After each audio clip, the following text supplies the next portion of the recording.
So let's mark that up. Set some markings. Drawings.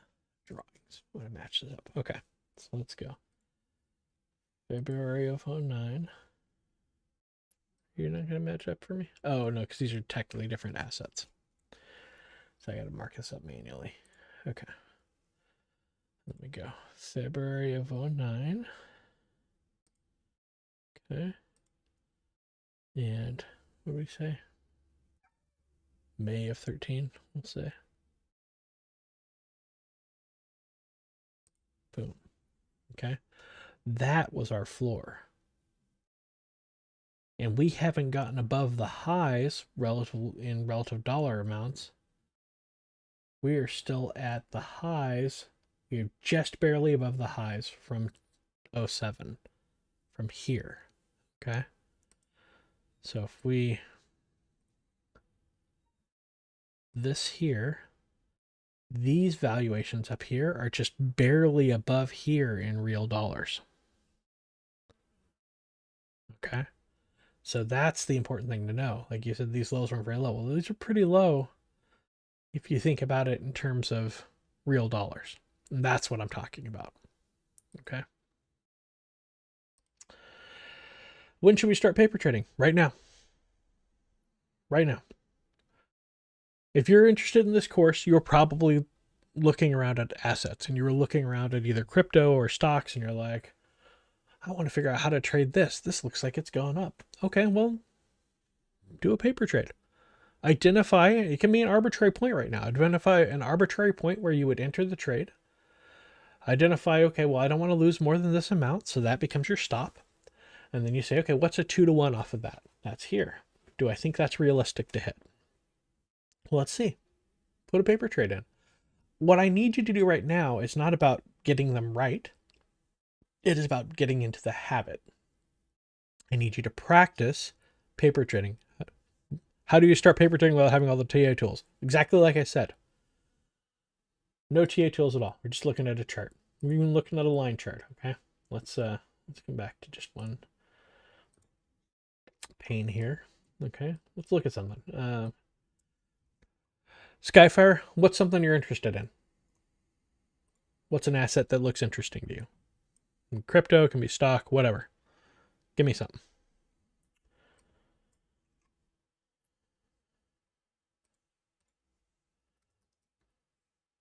You're typing. Okay, I think you're BTC USD. Awesome. Okay, let's take a look. BTC USD. Look on Bitstamp, just cuz. Okay. Let's look at an hourly. Hourly's easy. When we look at this and we go, I'm interested in getting into this. Where might I have bought? Right? Think about it. Just think about that. Use this tool here. This is we'll just do longs because it's easier to think about, right? Long tool, okay? We should come in here and we go, okay, let's consolidate here. I bet you it's going to go up. Go, okay, so what happens if I enter a trade here? Well, where do I know when I'm wrong?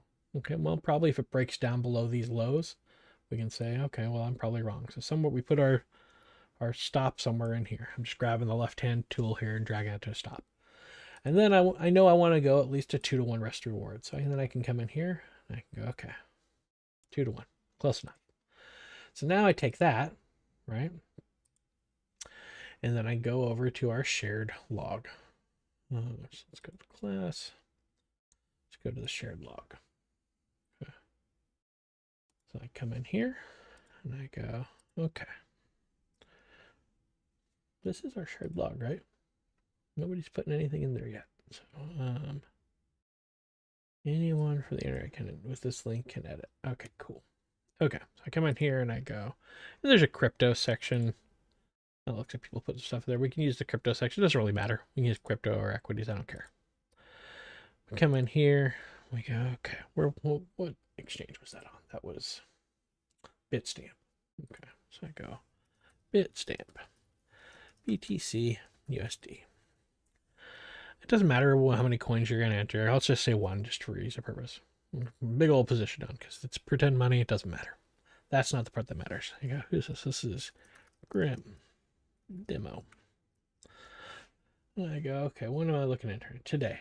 So we go 2022 02 06. Probably put the time on there. So we're going to say we entered right now. So 10:56. 10:56. Boom. We don't have a close time yet because we haven't closed. What's our open price? Well, our open price is this here. Where's that at? Entry price. Right there. Boom. Come in here.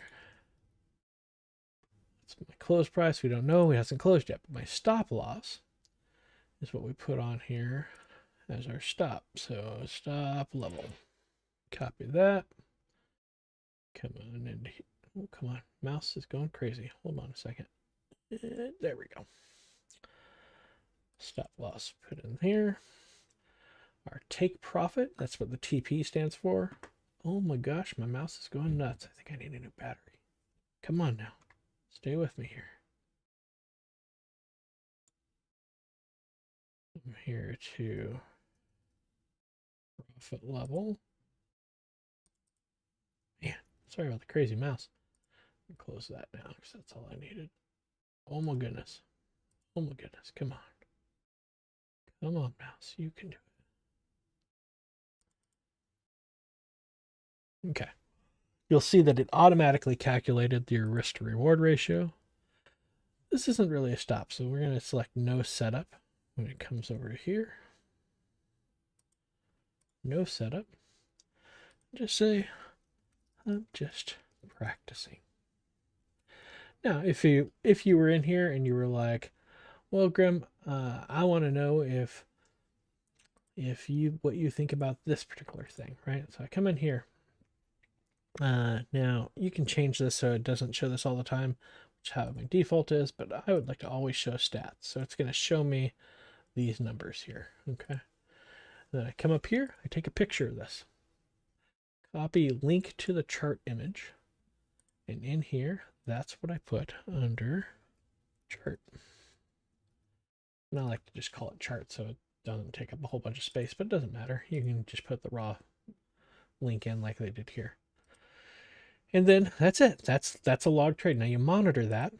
And when it closes, you put the close time in and the close price in. And you're going to, if it's a loss, you just put it like a -1, whatever. It doesn't matter. We're just tracking wins and losses here, not amounts, because that amount you win or lose is going to be dependent on the size of your position. And for paper trading, that doesn't matter. Okay. So that's what I want you to do. I want you to practice that process, because that's the part where people fall down all the time. People fail to log their trades because they're not accustomed to doing it. So right now, we're going to learn some techniques, and we're going to learn setups and all that.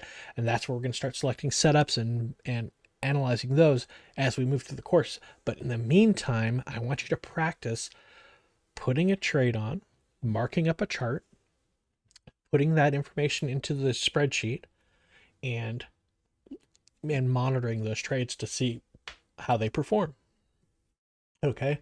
It doesn't matter if you're right or wrong right now. What matters is that you are developing the habit of logging those trades, because that is going to make or break you as a trader. Okay. If you don't get into the habit now, you're going to have a bunch of these questions about how you go about logging those trades. And if you wait until after the course is done, you're not going to be able to ask me.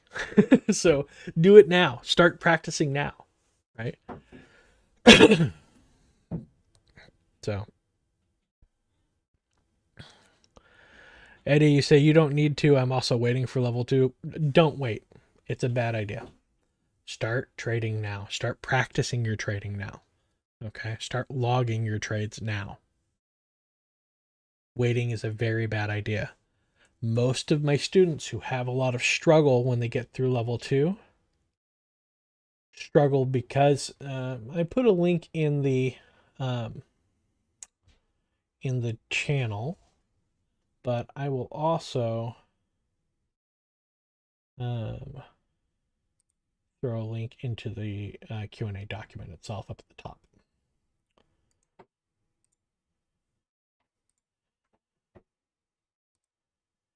So yeah, a lot of my students who struggle, specifically struggle,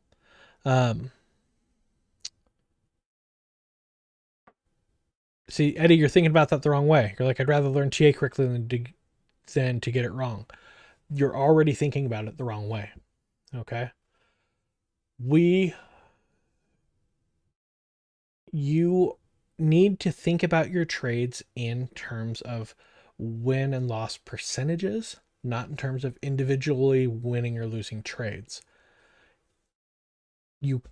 If you're putting trades into this log, you're not learning to do anything wrong. You are learning to log trades. That's what you need to be doing. Okay? A lot of people will hold off on doing their paper trades till they get to the end of the course because they want to do it right. They want to get it right and not get it wrong. That is the wrong way to think about trading. You're putting yourself already in the wrong mindset, because those are the same people that they look at an individual trade and they're like, I'm only going to enter this trade if I know it's going to win. Well, if you're thinking that way, you're already losing. It's too late. That is specifically not how we want to think about trades. You need to develop the muscle memory for logging your trades and for practicing. Trust me, when you get to the end of the course, if you haven't done this, you are going to regret it.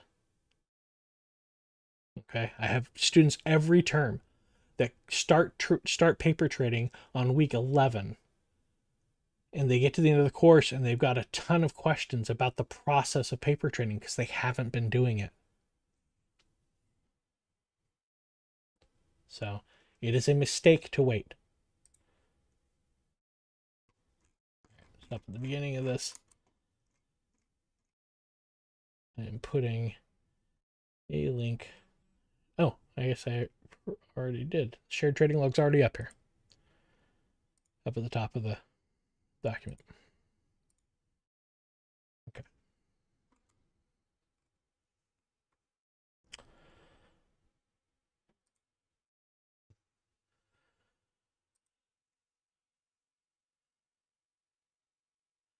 If you want to not just take my word for it, go out and go to YouTube and look for Mark Douglas trading in the zone. Watch those videos.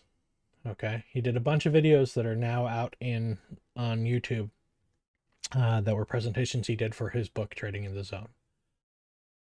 He talks a lot about our mentality as traders, and that what we need to do is we need to be thinking in probabilities. We need to be looking in terms of sets of trades, so that when we enter a trade, we recognize that we have absolutely no idea whether that individual trade is going to succeed or fail. That is not what we're looking for. What we are looking for is, what do a preponderance of my trades do? When I'm following this setup, do most of them succeed? Do most of them lose? That's what we need to look at, not our individual trades. Individually, we have no way of knowing. But in terms of probabilities, we can know that of the course of 20 trades or 50 trades or 100 trades, when we've tested that, a majority of those have won. 66% is what we're looking for, have won, and 33% have failed. Okay? You have to start thinking in those terms, not in terms of individual trades, because individually we have no way of knowing how each individual trade is going to come out, and there is no way of knowing it. Okay? So watch Mark Douglas's videos if you don't want to listen to me, and he's going to tell you the same thing. Okay?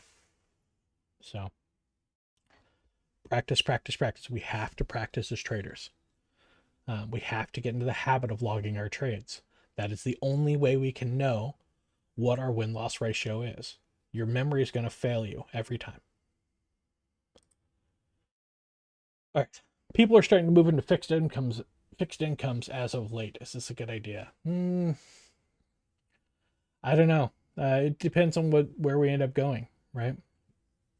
What we're going to learn are these setups, and we're going to trade our setups. And if a setup fires in a fixed income, sure. But broadly, I suspect we are going to end up in kind of a stagflation scenario. And in a stagflation scenario, it is not necessarily advantageous to move into fixed income. A lot of fixed income is essentially speculating that the price of the currency that the government that's issuing the bond is, because typically when we're talking about bonds, most bonds that people are entering into are government bonds. We are speculating that that fiat currency is going to be stable. If we get into a stagflation scenario, that's not necessarily true. So we'll talk a little bit more about this when we get into diversification. When we talk about risk management, we can talk a little bit more about that. Question 10, what are put versus call options? Those are things you're going to learn about in level 3. No, it's actually important. When we get into risk management, we're going to talk about how we can use put options to provide insurance for our portfolios. Okay. Put versus call options. So options are very complex.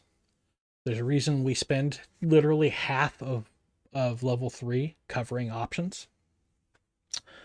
But at its core, a call option is a bet that the underlying asset, so if it's an option, the option can be on a individual stock or it could be on an index fund, right? A call is a bet that the underlying asset is going to go up in value, and a put is a bet that the underlying asset is going to go down in value. But just the first layer of complexity, you can either buy or you can sell any given put contract or call contract. So if you are selling a put contract, you're actually speculating the asset's going to go up in value. If you sell a call option, you're speculating the asset is going to go down in value because you're taking the other side of the bet of the people buying the put and call options. Gets really complicated. We won't go into it in level 1. But what you need to know is a put option is a contract that goes up in value when the asset goes down in value, and a call option is a contract that goes up in value when the asset goes up in value. I mean, options are very cool. You can, behind me on my left, these diagrams, these are all profit loss diagrams that describe how different option strategies increase or decrease in value in different scenarios, right? So you can get very specific when it comes to options. You can set up an options contract set so that you will make money if the asset stays within 2 values, or you can do a different one where you gain money if the asset goes outside of 2 values, but doesn't matter which direction, up or down, right? There's a lot of really complex stuff you can do with options. You can very specifically limit how much risk you're going to take, but you can also take a position where you have unlimited risk, or undefined risk, I should say. So you'll learn about that if you go to level 3. All right. In week 2 quiz, what is meant by contrarian tools? It's going to put an opposite the prevailing herd consensus. Yeah, that's pretty accurate. Opposite how if we're looking at what a talking head is saying, right? Kramer or somebody else, if they're saying buy on something, usually that means it's in a position where we should be getting out of a position on it. We should be taking our profits. We should specifically not be buying. All right. In the week 2 quiz, what is Brian talking about? Where exactly is Brian talking about this in the video? We're talking about crypto eating gold lunch. I will look for these timestamps for you and I'll put them into here. I don't know them off the top of my head, but I will find them. So let me highlight this and I will come back to it. Sorry, we're already over time and I don't want to go too terribly late. All right, when I started class, work was slow. Now, not so much. I hear that a lot in week 3. I'm going to try my best to keep up and go back over this when I have more time. Am I right with this thinking? Will I still have access to the material? Can I take 2 and 3 later? Yeah, you don't have to take 2 and 3 back to back from level 1. I had about a year gap between level 1 and when I took level 3 and finished it. Because basically what it is, I took level 1, I took level 3 right away on the back of it. I had a bunch of stuff happen in my non-trading life and chaos, and I couldn't keep up on level 2. So I dropped out of level 2 a few weeks in, and about a year after that, I came back and I took level 2 and then level 3 back to back when I had time to fully absorb them. Nothing wrong with that at all. This is a marathon, not a sprint. You don't need to do these back to back. Take your time learning the material, okay? After we get to week 12, well, after we get to week 11, we're done learning new material. Week 12 is a review, and then you're going to have several weeks before you have to take your final exam. And the final exam is taken at your own time period of discretion, but you're going to have like 3 or 4 weeks after level 12, after week 12 finishes, in which to review material and all that and get ready and take your final exam. So you've got some window, you've got some cushion, okay? So if you take a couple weeks on learning a couple of the weeks worth of material that are particularly heavy, this is one of them. Perfectly fine. You'll be in good shape. So don't panic. It will all be good.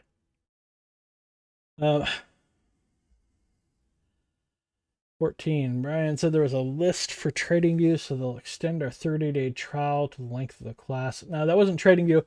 That was back when we were using, we used to have a relationship with Coinigy. And Coinigy was providing that for a while, but they are no longer providing that for us. And so we were just using TradingView. You can do all of level 1 with just the free account on TradingView. You don't have to have a paid account to get through the level 1 material. I will say you'll probably want an ad blocker because they will really try to convince you that you need to pay for it. And that's fine. And it's fine if you have a paid account on TradingView, but yeah, you don't need to do it. When you get to level 2, there are some things we go over in level 2, specifically volume profile, that requires a paid account. But in level 1, there's nothing that requires a paid account. A free account does limit, I think you're limited to 3 indicators on your chart. Maybe it's 5, but that can be pretty limiting, but it's not beyond the pale. You can still look at all the setups that we're going to talk about and do all of that with a free account. I think Joshua's putting this in here. TradingView does have a annual Thanksgiving sale that is pretty steeply discounted. It's like 60% discounted, sometimes more than that. And they'll run specials throughout the year, but I would just wait for one of those to buy it, because you will save a lot of money especially if you have the capacity to buy an annual subscription. When they have their sales, you get like the maximum discount, and you end up paying quite a bit less than you would pay otherwise. All of which I'm saying you can do everything perfectly fine with a free account. Oh, and Steve shared a extension to remove the ads from the free TradingView account. So there you go. Yep. Now I do think a paid account for TradingView is worth it in the long run because there's a lot of value we get from it, but that's me. Right? You may find that once you've learned these trading tools, you're perfectly fine doing your charting in Thinkorswim or on some other site, and that's fine. I have no preference there, right? We're not here to shill TradingView. It's just they happen to be the best charting platform that we personally have found. That doesn't mean that's best for us. That doesn't mean best for you. What are the best prop firms for options trading? I'm looking for one. So I'm trying to get funded at a prop firm in every asset class so I can talk to you guys as level 1 students about them. Right now I'm in the process. So I've got a prop firm account funded doing Forex. I've got one doing futures. I've actually got 2 different ones doing futures because one lets me swing trade and one is just day trading. I have set up my initial account at Trader2B, which does equities. But I haven't selected a plan or started the evaluation on them yet. I don't know if they allow options. If they're just equities, that's fine. I'll get that funded first, and then my next hunt after that is to find one where you can trade equity options. I'd love to trade future options too, but I don't think I'm going to find one that does that. But hopefully I'll be able to find one that does equity options, and when I do, I'll share it with the TRI community. I'll share my feedback on them. So, very good question. I don't know. However, you're still in level 1. You got till level 3 to figure that out. So by then, hopefully, I will have found it, or somebody else will have found it. You will know where you can do that at. 16. If you want to trade some coin against BTC and you don't own BTC, would you buy BTC and instantly trade it against that coin, or not trade pairs like that until you own BTC? Well, all right. So I buy, how I have things set up is I'm trying to accrue BTC, but when I buy BTC, it's to feed into that portfolio, so then I can then trade alts with it to make more BTC. Okay, so so I just have a dollar cost averaging plan on BTC where every payday, I buy a set amount of BTC regardless of the price, and that goes into my portfolio, and that's what I trade my altcoins against. So I don't know if that answers your question really, but that's how I go about it.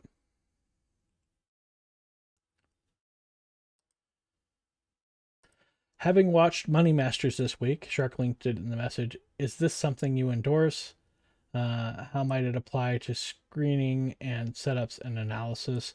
I'm a big fan of the Money Masters video. I think it describes a lot about the market very well. As to how you apply it to screening and setup and analysis, it's been a little while since I watched it, so I don't really know what specifically you're asking about from that video. So I'll take another gander at it and give you some more thoughtful feedback than that. Sorry, it's been a couple years since I specifically watched that. So, what are your thoughts about crypto staking? Do you recommend merging that with swing trades? I am slow on the uptake on that, and I am just now developing my understanding of crypto staking and liquidity provisioning and all of those fun DeFi things, self-loaning, with over collateralization. All of that stuff is pretty interesting to me. I don't have a fully developed plan about that yet, but you might take a look. We have a channel called Crypto Fundamentals,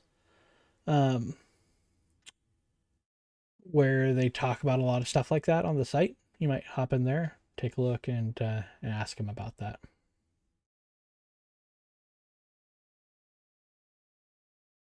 Oh, you're giving me some more detail, Theo. From the Money Masters things. Just the general idea that banks run the cycles rather than analysis. Well, yeah, so it's two different things.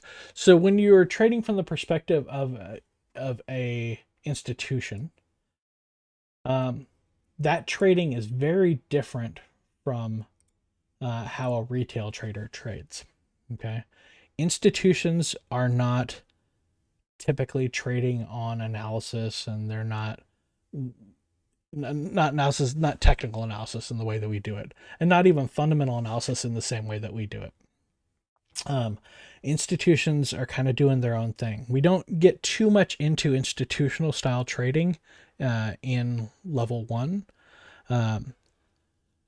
But what I would say is just understand that institutions are taking a little different approach than what retail traders are doing, but they have the size and capital to move the market. So when we see tops and bottoms going in the market, those are being put in by those institutions.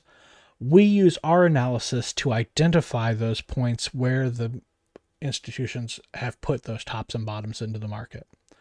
And that's what we use to do our trading with. So in regards to 18, I'm working on developing a more cogent plan around that. But I'm certainly not opposed to it. It is a little different category than, say, trading, right? So I think it's complementary to what we're teaching you here, but it's kind of its own thing that is interrelated. It's like,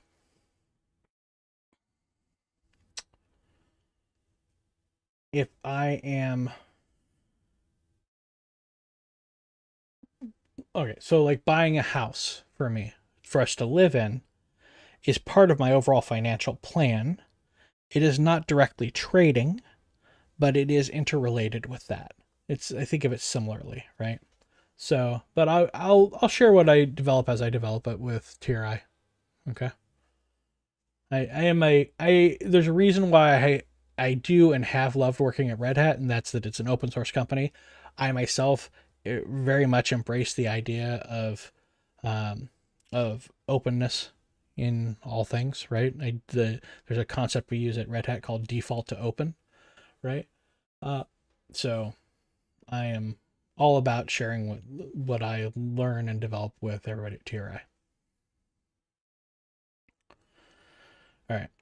In which stage would you recommend we should apply for a prop firm?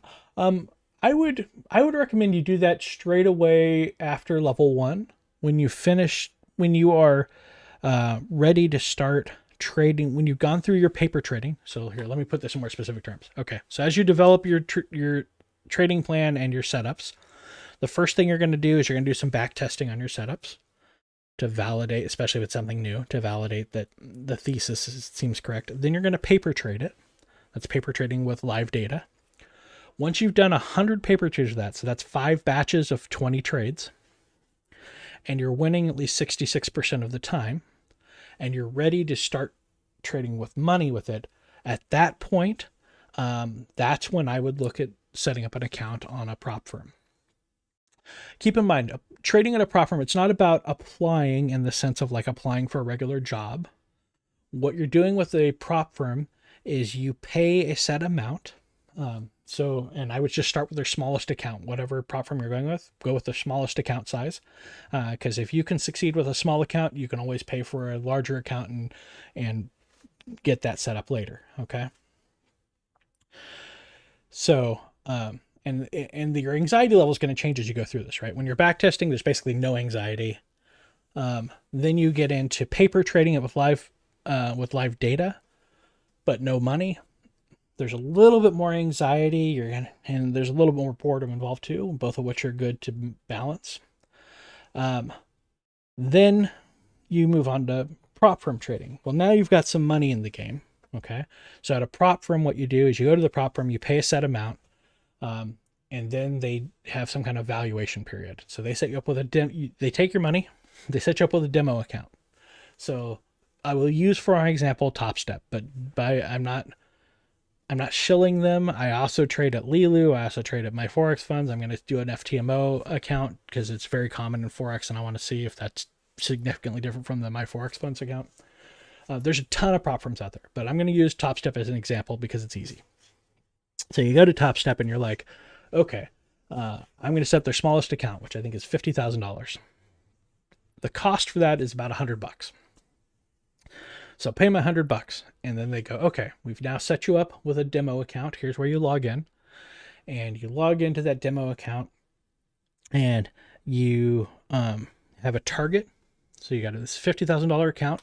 You cannot lose more than $1,000 in a day, or you break the rules. You are looking to make, I think it's $3,000. You have to trade at least 10 trading days to get past that first phase. There's a 2-phase evaluation there. That's pretty common. You have to trade at least 10 trading days, but you can trade however many days you want, right? If it takes you more than a month, that fee that you paid, that $100, is going to get charged every month while you're still in evaluation. But maybe it takes you 2 weeks to get that $3,000 accrued and you haven't broken any rules. Then you move on to the second phase. The second phase is they set you up with another demo account.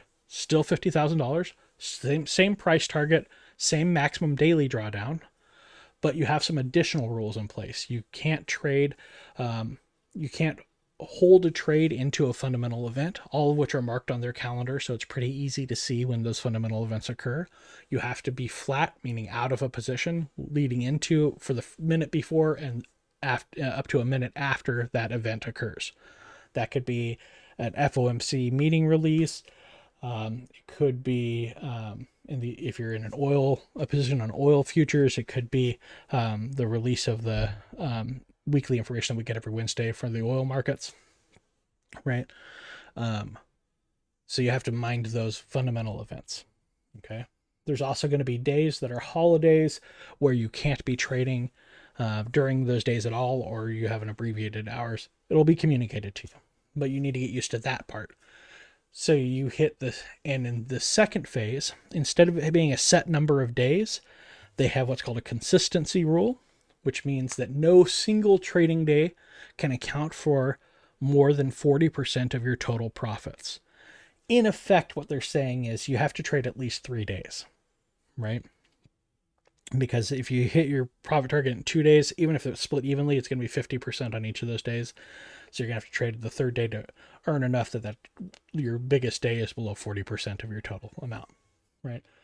And they just want to make sure that they are, when they give funds to people, they are people that are able to trade consistently and not just getting it all because they got a lucky hit on a trade.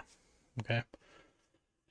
Once you have done that, then they provision you with a funded account. You've got to send them some additional KYC information and sign a contract that says, okay, I'm going to follow these, and if I break the rules, then I lose my funded account. Okay. Then you get a $50,000 account and you keep, I think it's 80% of the profits with them. So you've got a funded account at that point. You don't have a monthly fee for it. You will have a monthly fee for data, which is about $150, something like that a month. But you're trading with this $50,000 account. You have the same rules as in your phase 2 of your trading, and you keep 80% of the profits. When you're doing that, you've got skin in the game. So your anxiety level is going to increase a bunch, but you're limiting your risk, right? Your risk is whatever the cost of your combine was originally. It's called a combine in Top Step, but evaluation or thing. Whatever the evaluation cost you initially, you're risking that. If you break the rules, you're going to have to pay to reinstate that evaluation. With Top Step, there's a smaller fee you pay. It's basically the same on the smallest account because it's like $75 or $80 to reset your account if you broke the rules. Or you can wait till the end of the month, and when that monthly billing happens at Top Step, if you are in violation, they'll reset your account for free. Right? But you are still paying that monthly cost. But that you can see how that risk is a lot less than if you took $10,000 and started trading with it, and you don't really have your practice with trading yet. You're risking a lot more than you're risking with the prop firm. Okay. Sorry, that's a lot of detail, but the short version is I feel like as soon as you are done paper trading and vetting a setup, at least one setup, you're winning at least 66% of the time. You're at that stage where you've done your 100 trades and you are ready to start trading with real money. At that point, that's when I would recommend you look at prop firm trading. All right, which prop firms do you recommend for swing trading? Well, for the most part, you're going to have the best luck with like a Forex company, because Forex, just the way it's structured, how do I put it? So when you're talking about trading futures, the futures market, the CME, who is the underlying regulatory agency, well, not regulatory agency, but the underlying company that produces these futures contracts, they have a different fee that is much higher for contracts that are held overnight. And by overnight, it means from when the markets close in the afternoon to when they open again in the afternoon. They have a lot larger fee for those than ones that are held just during intraday. And so very few futures companies will let you swing trade. Now, with that said, there is a swing trading account that you can do at Top Step. I don't remember how much it costs, but it allows you to trade specifically up to 5 micro contracts. But you can hold them overnight, which is great. Most Forex companies, because Forex doesn't have that different cost for overnight versus intraday trades, most Forex accounts are going to let you hold swing trading positions. And many of those Forex accounts, like my Forex funds, let you trade the broader market indexes using these CFDs, and they let you trade crypto using these CFDs as well. So you're not owning the crypto, but you are trading like I traded Bitcoin USD. That's how I got funded at my Forex funds. I was actually shorting BTX or BTC USD during one of the downturns that we had recently. So those firms are pretty handy. I've got up at the top of this document, I've got a link to like what brokers I use. Yeah, my broker list here. And I have the ones listed in that I have experience with. I'm not saying they are the only ones to use. And I think for the most part, I think these are all affiliate links. So be aware. So if you don't want to do the affiliate thing, just search for TopStep. It's topsteptrader.com. Lilu, I think it's just lilu.com. And myforexfunds.com is the URL there. I really like my Forex funds because they let you take payouts in crypto as well. So, see you, Constantine. Sorry, this is a long session. It'll be recorded for later if you want to catch up on this later on. So yeah. So where was I? Funded accounts. Who do I recommend for swing trading? I like my Forex funds for swing trading. I can still trade the index future or the equivalent of the index futures. It's in a CFD, but I can trade the broader market index. I can trade Bitcoin with it. I can get my payout in Bitcoin, which I kind of like. Or I can take it in fiat currency, which is obviously the default and pretty nice. Lilu is a little complicated. So Lilu has a bunch of different accounts. Be careful with the rest of them, but their Glide account specifically, it's called Glide, will let you trade 2 minis or 20 micros, and it lets you hold overnight and over weekends. It has a static drawdown, which means it is a pretty small drawdown initially, so you can lose up to $625 in drawdown before it's broken, right? But it stays at that level. So once you get funded, it becomes it's $100,000 account. Once you get funded, it goes to $100,000. And as soon as you get up over $100,100, that becomes your drawdown limit. And however much you have in the account, that's always your drawdown limit. It doesn't move with you. The other prop firm accounts, the drawdown moves with you. So it's like a Top Step. When you get funded with your $50,000 account, on any given day, wherever you started, you can't lose more than $1,000 that day. That's your maximum daily drawdown. At Lilu, there's no daily drawdown limit, but there is a static flat drawdown limit on that Glide account. Now, the reason I said be careful with their other accounts is all the accounts except for Glide, they have a moving drawdown that is based on your open position, not your closed one. So you must have a trailing stop, or you can violate your rules very, very easily.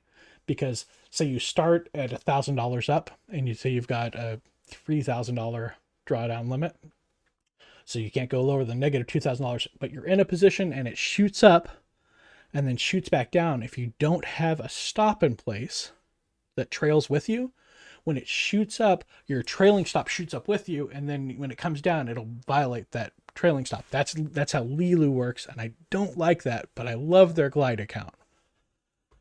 Top Step, at the beginning of each day, you have a set. Your drawdown is based on what your account was at the beginning of that day. And that's your drawdown limit. And then the next day, at the beginning of the day, it looks at what your current balance is. That minus $1,000 in the $50,000 account. That's your new drawdown limit. And that just changes once a day at the beginning of each day.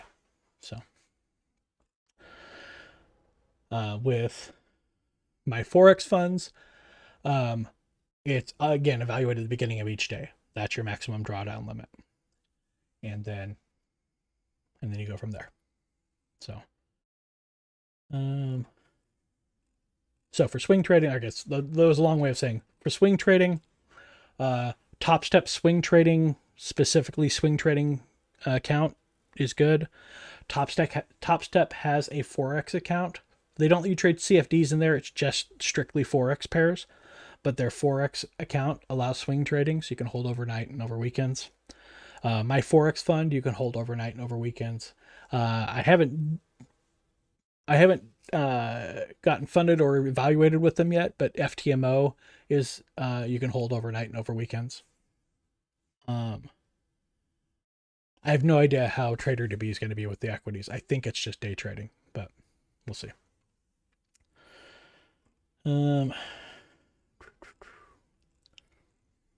Okay.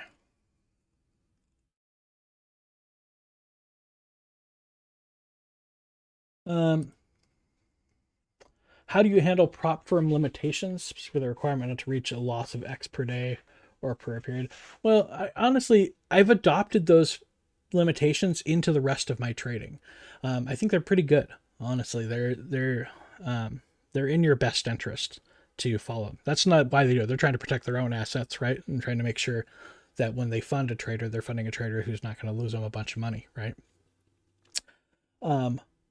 Now, what I do is when I'm dealing with a prop firm, this is an important distinction. Let's say I'm in a $50,000 account at Top Step. My maximum daily drawdown is $1,000. How I handle that is I look at that $1,000 as my account size. I treat that as my account size. So I won't take more risk than 5% of that $1,000. Okay.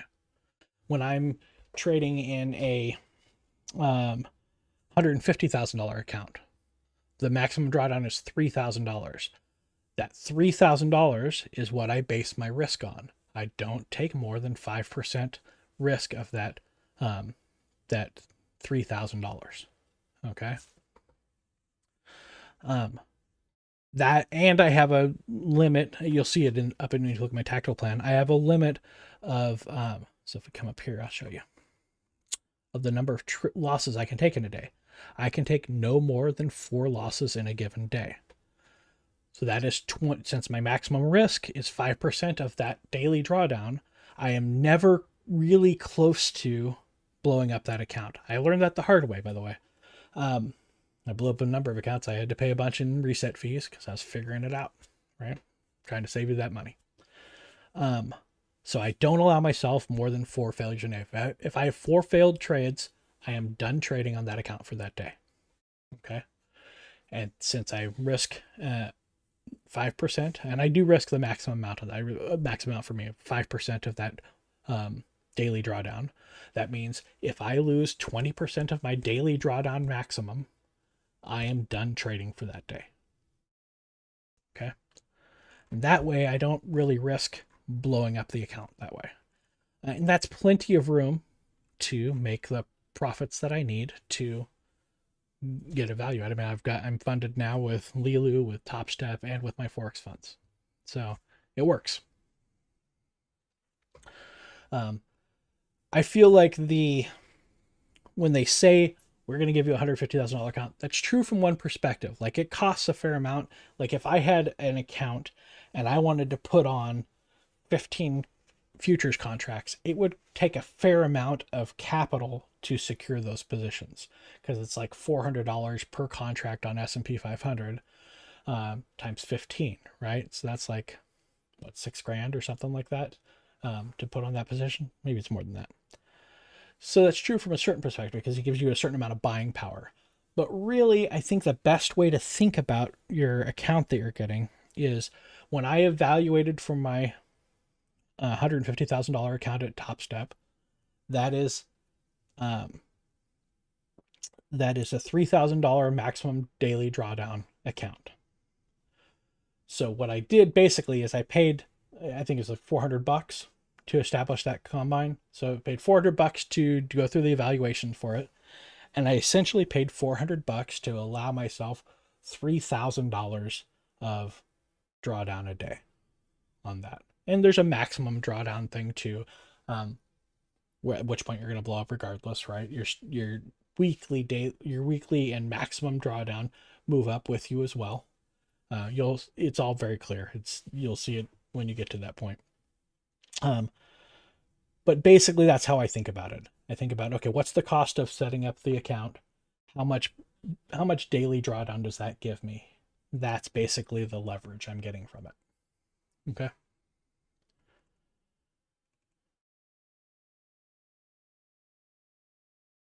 Doesn't it seem to you that it's too good to believe thing that a trader can always use a prop firm money and get 80% of the profits and never have to risk his money? Well, I mean, you do risk the cost of setting up your combine, and you do risk any reset fees you've got.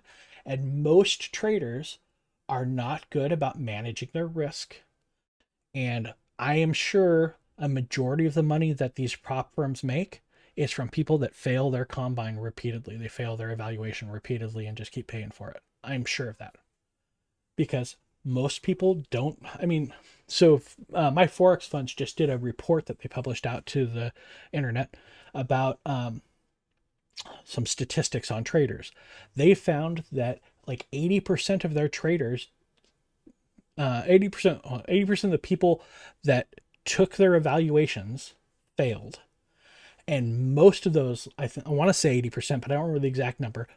A huge majority of those didn't use stops. Of the ones that succeeded, all of them used stops, right? So that's where it comes down to. You have to, trading is not really easy. It becomes methodical and you learn it over time and you learn to manage your emotions, but that is not easy. So, and that 80% number, that was specifically my Forex funds. So they produce that data. So don't necessarily extrapolate that into like 80% of traders fail or succeed or anything like that. The metrics we see about 90% of traders failing, it's a bad metric. I can talk about it another time, but I am sure that a majority of money that these prop firms are making, they're making from people that are taking the evaluation and then blowing up their accounts, right? So it's not easy, and bear in mind, my expectation is you're going to get out of level 1. You will have paper traded 100 times. You will have a setup that you have vetted, and you will start trading with real money, right? You'll put some money on the line and you'll start trading in your evaluation, and you're going to blow it up a couple times. I fully expect that, and you should expect it too. Okay? You're going to make mistakes. The reason that I recommend a prop firm over dealing with your real money is precisely because of that. Because if you make a mistake in your prop firm, you're just out the cost of that evaluation or the reset fee. Well, both really, right? And so when you make mistakes, you can do so at a relatively inexpensive cost, right? And then once you have started trading, that is the other thing. So at my Forex funds, of the people that did get funded at my Forex funds, most of them were funded for 1 month. And then they blew up their account, right? It was a small percentage of people who maintained their account for more than, I think they measured up to 4 months, that maintained their account for more than 4 months funded. Okay. And those were people who limited their losses. When they had losing days, on average, it was less than 2% of their account. And this is of the overall account, right? And they manage their risk. It's all about managing your risk, right? So just expect that you're gonna mess up when you come out of level 1 and you start trading with real money. You're gonna blow up whatever account you have, probably a few times. Let's keep our costs to the minimum on what blowing up those accounts means, right? And that's why I recommend prop firm trading, because if you can manage a prop firm, getting funded on a prop firm account, and keep that prop firm account for 3 or 4 months, you're probably going to be fine trading your real money, right? So Remember, there's an increasing level of anxiety as you get to each level of this. So, okay. I had trouble opening the supply and demand link in the doc. Small. Can you check it out? You talking about that we linked up on top here? Or in the... Which doc do you mean? Tell me which doc you mean. Do you mean the doc that I provided you, the doc that you got off the course that Brian recorded, or this doc here that we're working in that we put a link for at the top?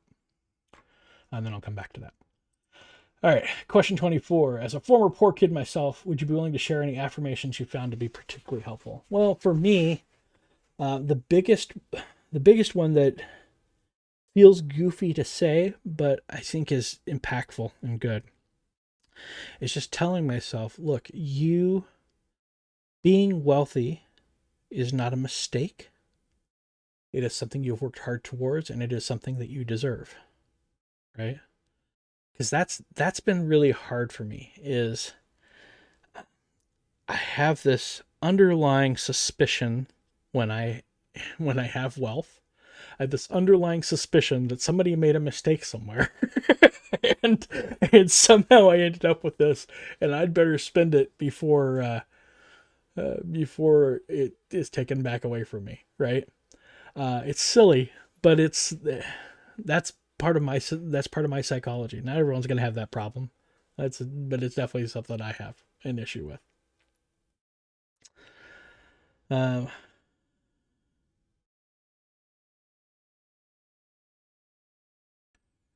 Can you be a trader using only prop firms and never use your money? Sure, absolutely.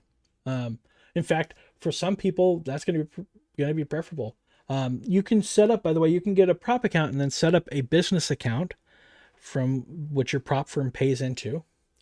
And then you could take that money and you could set up like what's called if you're in the US, it's called a individual retirement account. It's a SEP, self-employed pension or something like that.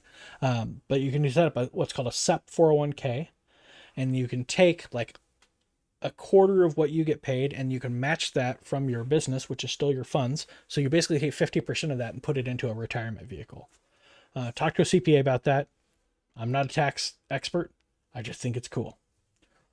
So it might be preferable for a person to get paid out from their 401, get paid out from their prop firm, put a bunch of money into their retirement account, and just invest that into like long-term, low overhead funds, right, for their retirement ultimately. And the only active trading they do is really in their prop firm account. Nothing wrong with that. It's not the route I'm going, but it's a route a person could go, and I wouldn't fault them for it at all. It'd be a very low risk method, right? Do you recommend investing a large amount in ETFs and companies to get dividends and live on them? I don't know. It sounds great. Yeah. Maybe bold that talk to a CFA part. That's really important. Please make sure that you're talking to a tax professional about tax things you do, and retirement accounts count in there. ETFs and companies to get dividends. It sounds good on paper. In practice, a lot of companies that are paying high dividends do so at the expense of growth, right? So normally a company takes that money and they put it into growth, and that allows their business to expand and make more money, right? If they're paying all that money out into dividends, I mean, you can look like a REIT, an REIT is similar to that, right? They pay all of their profits out, or majority of their profits out, to their shareholders. And that's great, but that means they're not expanding as much, right? So I've got a couple assets. So working at Red Hat, we're owned by IBM, so I get IBM stock. I can purchase it at a discount. It's like 15% off of the market price. And IBM has traditionally paid a pretty good dividend. I'm just kind of holding on to those stocks since I get them for so inexpensively. So I'm not opposed to the idea of building a dividend portfolio, but I'm very cognizant of the fact that when I look at these dividend paying stocks, very often their growth is pretty poor. Can we use the accumulation distribution line indicator in TradingView to measure supply and demand therefore use it as one of the 3 criteria to create a setup? Theoretically, sure. You're going to learn this as we get into setups and technicals. We're going to teach you just 3, maybe 4 setups, right? There's a ton more out there. At the end of the day, if you want to use the accumulation distribution line indicator, start paper trading with it. Define exactly how you're going to use it. Okay, if it's over X value, I do this. If it's under X value, I do this. Maybe as we learn market structure in the next couple of weeks, you're going to learn how to identify M's and W's. Maybe you say, okay, if it makes a W, I do this. If it makes an M, I do this. I haven't looked at the accumulation distribution line. I don't know if it'll make M's and W's, but define exactly how you're going to use it and start paper trading it and see how it comes out. If it seems like it's effective, then by all means use it, right? And maybe you combine it with some other things, right? So like you say, it's one of your 3 reasons. That's basically how we develop setups, right? I'll come up with an idea or come across an idea in a book and somebody says, this is what I use. Very often they're not layering indicators. They're using like one thing. And I go, but that one thing is kind of interesting. So I'll look at that one thing. I'll define how do I work that in with the other layers of my setup that I'm thinking about. I back test it first to see, okay, how does it perform in back test? Okay, cool. Then I paper trade it. And I do this too. It's not just you guys. Whenever I'm vetting a new setup, 100 paper trades, 5 sets of 20 trades. And I want to make sure, okay, did that perform as expected? If I sometimes don't go the full 100 before I make a change.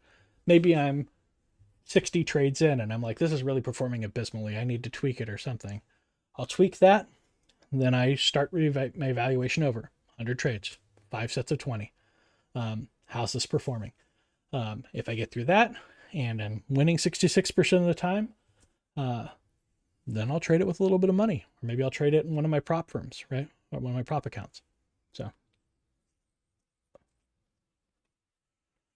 all right. So yeah, for sure. Where can I find a sample of Trading Journal? Look up at the top of this document. It's also pinned in the chat channel, but I've got a link to it up at the very top of this document.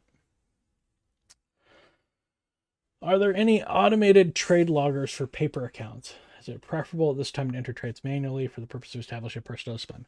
That second part is true. I think right now it is preferable to enter trades manually. There are definitely automated trade loggers, both for paper and other accounts. I think TraderView is a free thing, I think. I've used TraderSync, which costs some money. But for right now, just do it manually. I think you're going to benefit a lot more from just establishing the personal discipline of logging the trades. I think it gives you some more visibility too. But yeah, sure. There's automation available. I think you'd be a good YouTuber if you thought about doing it. I have thought about, not necessarily about making money off the YouTube thing, but I love teaching, right? This is what fires me up. And one of the things I'm looking at expanding into, once I get everything together that I need to like quit my day job, one of the things I'm looking at is doing like a Trading with Grim channel where I'm already recording all my trades. And if I just put them out publicly, then you can follow along there. I'm just trying to think of a clever name that has to do with having my shoes on. So, but yeah, no, I'd love to do that. To really make it nice and professional, that's going to take a little extra time. So, I'm probably not going to do it until I can finally quit out of my my day job. So in order to do that, I got to accrue some money. And in order to do that, I need to follow my best practices in my prop accounts. So, I'm making money elsewhere too, but my prop accounts are specifically targeted for me to replace the income from that job, right? Because I'm already operating off of the income from my other trading and the income from my other sources. So I need to replace that. So yeah, that's kind of what I'm looking at. All right. Did I miss any questions in chat? Let me see. Yeah, Shark Toshi makes a very good point. Doing everything manually at first lets you provide insights that long-term add a ton of value to your trading. So absolutely. And Skyfire, you're absolutely right. It is absolutely another form of imposter syndrome. Imposter syndrome is definitely a thing that personally I've struggled with through most of my life. Even in my regular day job world, I didn't get into technical, into my the technical arena of my job. So I do like tech support largely, right? I didn't get into that by taking college courses. How I got into that was I knew I was interested in it, but I had a child very young and I was raising her. And so what I did instead is I went to some of these temporary placement agencies, and they had a mechanism by which you could test out on different technologies. I did that, and they started placing me at these companies. But the end result of that is I don't have a degree. It's something I've always regretted because I've always felt like if I had a degree in the field, I would feel more like the expert that really I am, you know? I mean, I've got 20 something years of experience in the thing. I've done way more than 10,000 hours of work on them. So, you know, I understand intellectually that I'm an expert, but, Shark and Wookie. Yeah, man. Absolutely. I'm down. A Shark and Wookie show would be great. Oh, that's awesome.